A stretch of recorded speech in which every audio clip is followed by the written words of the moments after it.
কল্পনা করুন, গভীর রাতে জঙ্গল ঘেরা এক নির্জন গ্রামে আপনি একা।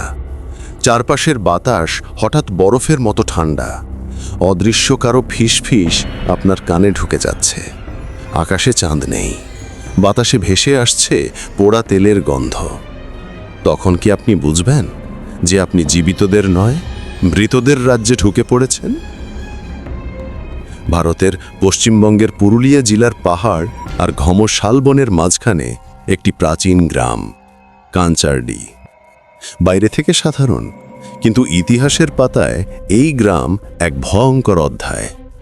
অষ্টাদশ শতকের শেষ দিকে এখানে শাসন করতেন জমিদার রাধাকান্ত রায়।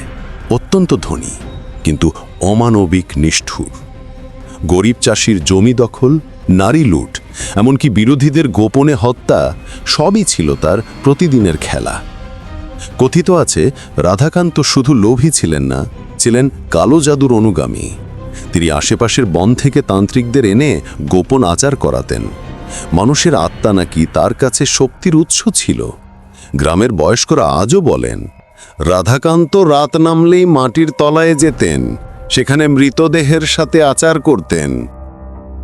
এক অমাবস্যার রাতে বজ্রবিদ্যুৎ আকাশ ছিঁড়ে ফেলল। জমিদারের বিশাল প্রাসাদে রহস্যময় আগুন ধরে যায়।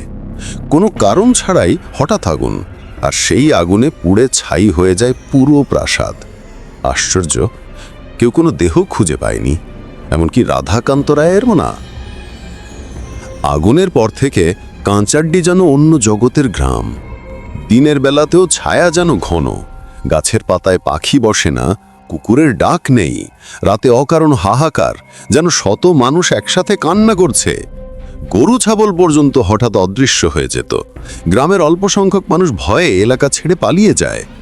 কথিত আছে, রাধাকান্তের আত্মা আর তার তান্ত্রিক দলের আত্মারা এখানেই আটকে আছে।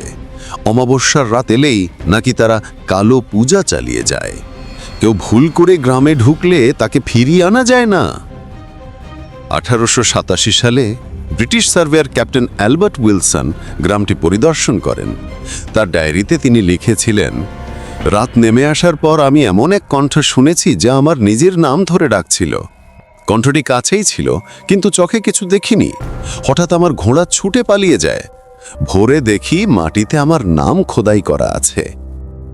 এই ডায়েরি পরে কলকাতার একটি জাদুঘরে সংরক্ষিত হয়, যেখানে আজও কালো কালি দিয়ে আঁচড়ের মতো অক্ষরগুলো স্পষ্ট।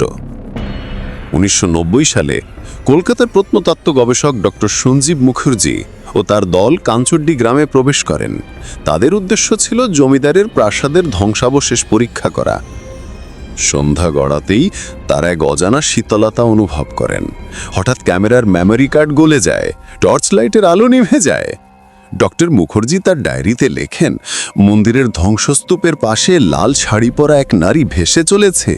তার চোখ দুটো আগুনের মতো চলছে, পা নেই। সে আমার দিকে তাকাতেই বুকের ভেতর কেমন অচেনা যন্ত্রণা। সেই রাতে দলের এক সদস্য অজ্ঞান অবস্থায় পাওয়া যায়। তার গলা থেকে স্পষ্ট হাতের দাগ। চিকিৎসকেরা বলেন, এত গভীর দাগ মানুষের পক্ষে দেওয়া সম্ভব নয়। আজও কাঞ্চরডির চারপাশের গ্রামগুলোতে একটি অলিখিত নিয়ম চলে, সূর্যাস্তের পর ওই জঙ্গলের দিকে তাকালেও বিপদ। নতুন চাঁদের রাতে কেউ এই গ্রামের দিকে মুখ করে না, নাকি সেদিন অদৃশ্য শিখা দেখা যায়, অদ্ভুত মন্ত্রোচ্চারণ শোনা যায়। কাছের গ্রামবাসীর ভাষায়, ওই গ্রামে গেলে শুধু ফেরার রাস্তা হারায় না, নিজের আত্মাটাও হারিয়ে যায়। 2021 সালে এক ইউটিউব ডকুমেন্টারি টিম সাহস করে সেখানে ঢোকে। তারা লাইভ স্ট্রিম চালু রেখেছিল। প্রথম 1 ঘন্টা স্বাভাবিক থাকলেও হঠাৎ সব মাইক্রোফোন নিস্তব্ধ। ক্যামেরার শেষ ফুটেজে দেখা যায় ভাঙা মন্দিরের ভেতর ছায়া মূর্তি ধীরে হাঁটছে। ফিরে আসার পর দলের 2 সদস্য অদ্ভুত অসুস্থতায় ভোগে। একজনের শরীরে হঠাৎ পুরানো পোড়া দাগ বেরোয়, যেটা চিকিৎসকরা কোনোভাবেই ব্যাখ্যা করতে পারেননি। আজও ভারত সরকারের মানচিত্রে কাঞ্চারডি অবসবাসযোগ্য এলাকা হিসাবে চিহ্নিত। দিনের বেলাতেও সেখানের গাছে পাখি বসে না। রাতের অন্ধকারে বাতাসে মিশে থাকে পুড়ে যাওয়া সর্ষের তেল আর পুরানো রক্তের গন্ধ। স্থানীয় পুলিশ একাধিক অভিযান চালিয়ে অজানা আলোর ঝলক দেখেছে, কিন্তু ক্যামেরায় ধরার আগেই সে আলো মিলিয়ে যায়। কাঞ্চারডি আজও দাঁড়িয়ে আছে এক লোম কাঁপানো রহস্য হয়ে। শত বছর পেরিয়েও অদৃশ্য শক্তি যেন ঘোষণা করছে, এখানে মানুষের নয়, আমাদের রাজত্ব। আপনি কি সাহস করে নতুন চাঁদের রাতে সেই গ্রামে পা রাখবেন, নাকি অদৃশ্য হাত আপনাকে চিরতরে ফিরতে দেবে না?